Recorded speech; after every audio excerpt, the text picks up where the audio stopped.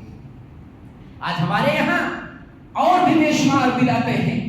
آپ کے کوکن کے اندر نہ جانے کتنی کتنی بدعتیں ہیں، کہیں عرس کی بدعت ہے، کہیں جو ہے قبر کی بدعت ہے۔ آج اللہ کے رسول صلی اللہ علیہ وسلم، مسلم کی آپ حدیث سنیں، حضرت